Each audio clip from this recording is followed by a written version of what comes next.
Au nom du Père et du Fils et du Saint-Esprit, ainsi soit-il. Shalom bien-aimés frères et sœurs dans le Seigneur, nous sommes aujourd'hui le vendredi 13 novembre 2020 et nous méditons l'Évangile selon Saint Luc chapitre 17, versets 26 à 37. La première lecture est tirée de la deuxième lettre de Saint Jean chapitre 1, versets 1a et les versets 4 à 7. Je suis Edgar Assois.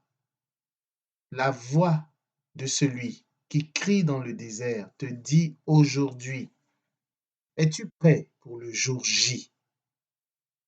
Il y a des jours J, nous sommes habitués à cette expression populaire.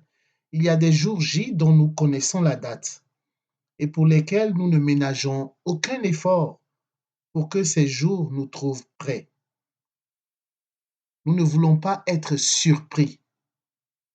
À titre d'exemple, le jour d'un examen ou un concours, le jour de notre mariage, le jour de la naissance d'un enfant, qu'il s'agisse du premier, du deuxième ou du cinquième, nous nous préparons, ou encore le jour de la rentrée scolaire.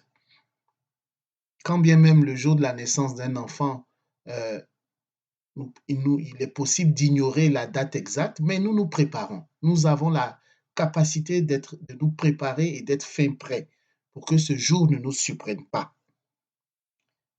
La Sainte Écriture parle aujourd'hui du jour J, c'est-à-dire le jour de la venue de notre Seigneur Jésus-Christ, autrement dit, la parousie.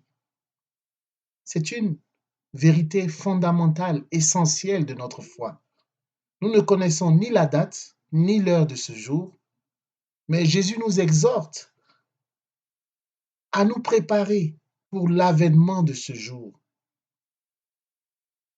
Le but de l'Évangile n'est pas de nous terrifier, mais bien de nous mettre en garde, de nous exhorter. Ne commettons pas la même erreur du temps de Noé où l'homme mangeait, buvait, prenait femme ou prenait mari, jusqu'au jour où Noé entra dans l'arche. Alors le déluge vint et les fit tous périr, ceux qui n'étaient pas dans l'arche, ceux qui n'avaient pas trouvé refuge dans l'arche. Bien-aimés frères et sœurs, ne commettons pas non plus l'erreur du temps de Lot, où l'on mangeait, buvait, achetait, vendait, plantait, bâtissait. Mais le jour où Lot sortit de Sodome, Dieu fit tomber du ciel une pluie de feu et de soufre et les fit tous périr.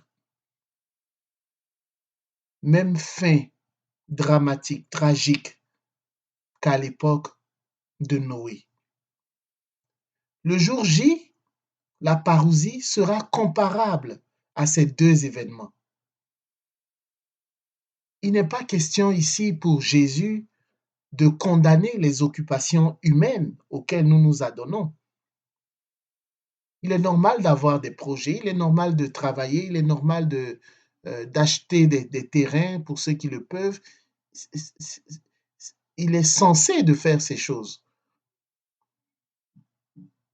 Mais Jésus n'est pas en train de condamner ces occupations. C'est plutôt une vie menée dans l'insouciance de la fin dernière dont il nous met en garde. L'épître de Saint Paul apôtre aux Hébreux, chapitre 9, verset 27, écrit « Et comme le sort des hommes est de mourir une seule fois et puis d'être jugés. » C'est cela que le Seigneur veut nous faire prendre, dont le Seigneur veut nous faire prendre conscience. Bien-aimés, notre vie, vivons-la bien, mais vivons-la en sachant qu'un jour nous paraîtrons devant le trône divin pour être jugés. Au temps de Noé, lui, sa famille et de nombreuses paires d'animaux, selon les recommandations du Seigneur, avaient trouvé refuge dans l'arche. Bien-aimés baptisés dans le Seigneur Jésus-Christ, trouvons nous aussi notre refuge dans notre arche, l'arche que le Seigneur lui-même nous donne, c'est-à-dire la bienheureuse Mère de Dieu et Mère des hommes. l'arche de la nouvelle alliance. Elle est l'arche de la nouvelle alliance. Marie, la mère de notre Seigneur. Réfugions-nous en celle-là même qui a porté Dieu en son sein et qui est le chemin qui mène à Jésus. Que sa vie d'obéissance, d'humilité et d'amour nous enseigne à marcher, nous aussi, dans l'obéissance et dans les pas de son Fils, Jésus notre Seigneur. C'est ici d'ailleurs que la première lecture, la lettre de Saint Jean, rejoint l'Évangile, en ce sens que l'apôtre Jean écrit, « Or l'amour, c'est que nous marchions selon ses commandements. » Bien-aimés frères et sœurs, pour être prêt pour le jour J, il faut marcher dans ses commandements, ni plus ni moins. Il faut s'efforcer sans cesse, persévérer dans cette marche. Et l'apôtre Jean continue en écrivant, « Prenez garde à vous-même pour ne pas perdre le fruit de notre travail, mais pour recevoir intégralement votre salaire. » C'est cela. L'évangile de ce jour n'est pas censé nous faire peur, nous effrayer, mais l'évangile nous met en garde. Jésus nous met en garde. Jésus ne veut pas que nous perdions le fruit de notre travail, mais plutôt que nous recevions intégralement notre salaire. Dans le Nouveau Testament commenté, Daniel Marguerat et Emmanuel Steffek écrivent: la question finale des disciples est claire. Les disciples demandent dans l'Évangile, où tout cela se passera-t-il? La réponse est crue et obscure, nous disent-ils. L'image des vautours rassemblés autour du corps peut être ainsi comprise. L'agitation créée autour de l'événement vous signalera où il se passe. Bref, se tracasser sur la localisation de la parousie est aussi inutile que spéculer sur le calendrier de sa venue. Fin de la citation.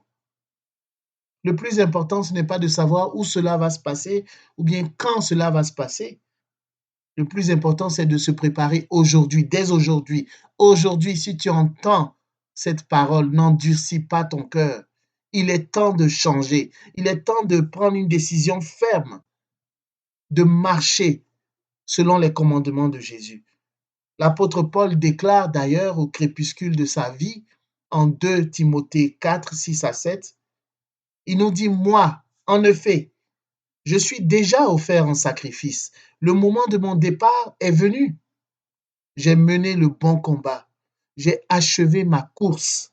J'ai gardé la foi. » Bien-aimés frères et sœurs, c'est cela notre espérance.